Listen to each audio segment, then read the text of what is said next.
viewers, welcome to Shenba's Creativity. நம்ம சேனலை subscribe பண்ணாமல் இருந்தீங்கன்னா மறக்காமல் சப்ஸ்கிரைப் பண்ணிக்கோங்க. பக்கத்தில் உள்ள பெல் ஐக்கானை ப்ரெஸ் பண்ணிக்கோங்க. இன்றைக்கி நம்ம உடச்சி ஊற்றின முட்டை குழம்பு எப்படி பண்ணுறதுன்னு பார்க்க போகிறோம். இது இட்லி, தோசை, சப்பாத்தி, புலாவுக்கு சைட் டிஷ்ஷாக வச்சு சாப்பிட்டா டேஸ்ட் ரொம்ப அருமையாக இருக்கும். வாங்க இப்போ முட்டை குழம்பு எப்படி பண்ணுறதுன்னு பார்க்கலாம்.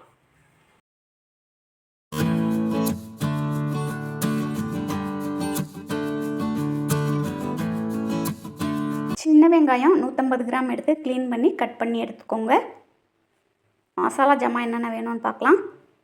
சோம்பு 1 டீஸ்பூன், 10 முந்திரி பருப்பு, பூண்டு 6 பல் பொடியாக கட் பண்ணி எடுத்துக்கோங்க. இஞ்சி 1 துண்டை பொடியாக கட் பண்ணி எடுத்துக்கோங்க. தாளிக்கிறதுக்கு 1 டீஸ்பூன் சோம்பும் 1 துண்டு பட்டையும் எடுத்து வச்சுருக்கேன். தேங்காய் பூ 4 டேபிள் ஸ்பூன் எடுத்து வச்சுக்கோங்க. எல்லா ஜாமானையும் மிக்ஸி ஜாரில் போட்டு தேவையான அளவு தண்ணி ஊற்றி நல்லா பேஸ்ட்டாக அரைச்சி எடுத்துக்கலாம்.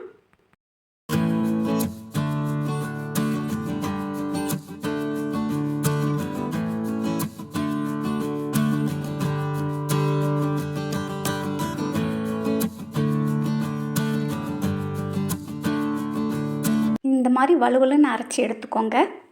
இந்த முட்டை குழம்புக்கு நான் 4 முட்டை யூஸ் பண்ணியிருக்கேன். உங்களுக்கு எத்தனை முட்டை வேணுமோ அந்தளவு நீங்கள் யூஸ் பண்ணிக்கிங்க.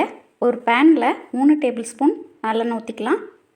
எண்ணெய் சூடானதும் சோம்பும் பட்டையும் போட்டு தாளித்து விட்டுக்கிங்க. இப்போ கட் பண்ண வெங்காயத்தை இதில் ஆட் பண்ணிக்கிங்க. வெங்காயம் நல்லா வதங்கணும்.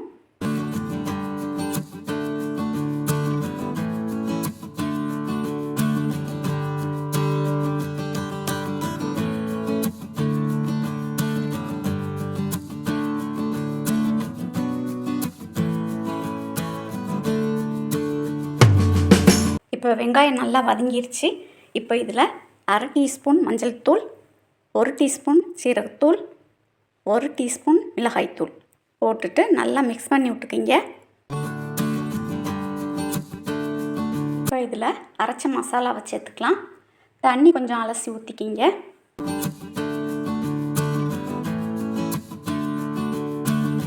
உப்பு உரப்பு ஒருக்க செக் பண்ணிக்கிங்க. எனக்கு பத்தாமல் இருக்குது. நான் உப்பு கொஞ்சமும் மிளகாத்தூள் கொஞ்சமும் ஆட் பண்ணிக்கிறேன்.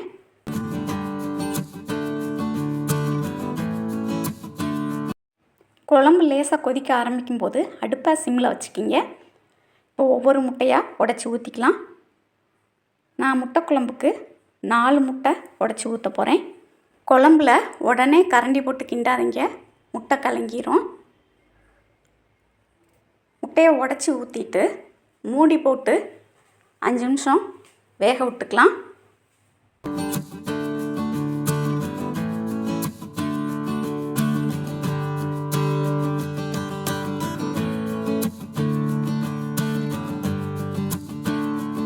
முட்டையும் நல்லா வெந்துருச்சு.